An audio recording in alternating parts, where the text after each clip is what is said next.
అందరికీ నమస్కారం. నా పేరు ప్రసన్న. మీరు చూస్తున్నది ప్రసన్న వదనం. ఈరోజు మనం మటన్ ములక్కాడ వేసి తయారు చేస్తామండి. ఇది ఒక్కసారి టేస్ట్ చూసారంటే మళ్ళీ మళ్ళీ ఇలాగే కావాలని కోరుకుంటారు ఇంట్లో వాళ్ళు కూడా. చాలా రుచిగా ఉంటుందండి. తయారీ విధానం చూద్దాం. ముందుగా కుక్కర్ తీసుకోండి. కుక్కర్లో ఒక 4 టేబుల్ స్పూన్ల ఆయిల్ వేసుకోండి. దీనికి కొద్దిగా ఆయిల్ ఎక్కువే పడుతుందండి, నాన్ వెజ్ కర్రీ కాబట్టి. ముందుగా కట్ చేసి పెట్టుకున్న 3 మీడియం సైజు ఉల్లిపాయలు వేసుకోవాలి. అందులో ఉడకడం కోసం కొద్దిగా ఉప్పు వేసుకోండి. ఉప్పు వేసుకొని ఒకసారి కలిపి పెట్టి మూత పెట్టండి. ఉల్లిపాయ బాగా మగ్గాలండి. మగ్గిన తర్వాత ఒక పావు టీ స్పూన్ పసుపు తీసుకొని కలపండి.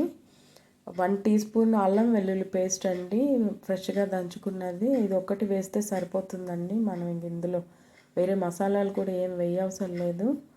అది వేగిన తర్వాత 3 స్పూన్లు కారం వేసుకోండి. కారం కొంచెం ఎక్కువే పడుతుందండి. మీరు తినగలిగే అంత చూసుకొని వేసుకోండి, అడ్జస్ట్ చేసుకోండి. ఇందులో కారం కొద్దిగా వేగాలండి. నూనెలో వేగితే పచ్చి వాసన రాకుండా ఉంటుంది. తర్వాత ఒక 3 పెద్ద సైజు టమాటాలు చిన్న ముక్కలుగా కట్ చేసుకొని వేసుకోండి. ఇందులో టమాటా బాగా మెత్తగా మగ్గిపోవాలండి. అప్పుడే కూరకి మంచి టేస్ట్ వస్తుందండి. చూడండి, ఇట్లా ఆయిల్ పైకి వస్తుంది. ఇది మగ్గినట్టే. ఇప్పుడు మనం ముందుగా శుభ్రం చేసి పెట్టుకున్న 1/2 కేజీ మటన్ ఉందిగా అండి, వేసి బాగా కలపాలండి. ఆ మసాలా అంతా పడుతుంది మటన్ కర్రీకి. అయిన తర్వాత మూత పెట్టేసేసి నూనెలో మగ్గించాలండి మటను, లేదంటే కొంచెం పచ్చిగా ఉంటుందండి. ఇలా వాటర్ వచ్చింది చూసారా, కొంచెం లైట్గా ఇలా ఉంటే సరిపోతుందండి. తర్వాత మటన్లోంచి మనకి వాటర్ ఏమీ ఎక్కువగా బయటికి రాదండి. అందుకనే మనం ములక్కాయ వేసుకుంటాం కాబట్టి దీనికి సంబంధించి ఒక 1/2 గ్లాస్ వాటర్ అయితే కంపల్సరీగా వేసుకోవాలండి. వేసుకొని కుక్కర్ మూత పెట్టుకొని ఒక 4 విజిల్స్ వచ్చేంత వరకు ఉడికించండి. కొంచెం ముదురుగా ఉంది అంటే ఇంకో విజిల్ ఎక్కువ పెట్టుకోండి, ఉడికిపోతుంది. ప్రెషర్ అంతా పోయిన తర్వాత ఒకసారి కుక్కర్ మూత తీసి చూద్దామండి.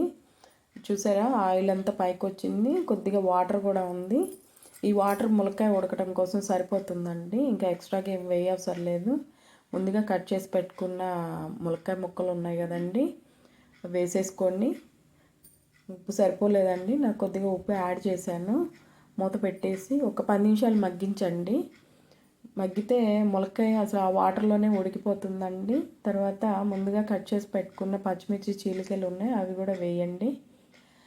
కొద్దిగా కారం కూడా వేసుకోండి. నాన్ వెజ్ కర్రీ కాబట్టి కొంచెం కారం ఉప్పు ఎక్కువే పడుతుందండి. ఒకసారి మూత తీసి చూద్దాము. చూడండి, ములక్కాయ బాగా ఉడికినట్టుంది. ఒకసారి చూద్దాము. ఉడికిపోయిందండి, సరిపోతుంది. ఆ వేడికి ఇంకొంచెం ఉన్నా కానీ మగ్గిపోతుందండి. చివరిగా కొత్తిమీర వేసుకొని దించేద్దాము. ఇదంతా 1 పాట్ రెసిపీ అండి. కుక్కర్లోనే వేసుకొని ఉడికించేసి విజిల్స్ కూడా పెట్టుకుంటే సరిపోతుందండి. మనం ఇంకా వేరే గిన్నెలోకి ట్రాన్స్ఫర్ కూడా చేసుకో అవసరం లేదు. చూసారా, ఇందులో మనం వేరే ఏ మసాలాలు కూడా వేయలేదు, కానీ ములక్కాయ టేస్ట్ చాలా బాగుంటుందండి మటన్కి. ఒకసారి ఈ విధంగా ట్రై చేసి చూడండి. మనం ఇందులో ఇంకా ఏ మసాలా ధనియాల పొడి కూడా వేయవసరం లేదండి. ఇదే రుచి వస్తుందండి. ఒకసారి ఈ విధంగా ట్రై చేయండి. ఈ కర్రీ కనుక మీకు నచ్చినట్లయితే లైక్ చేయండి, షేర్ చేయండి, సబ్స్క్రైబ్ చేయండి. Thank you.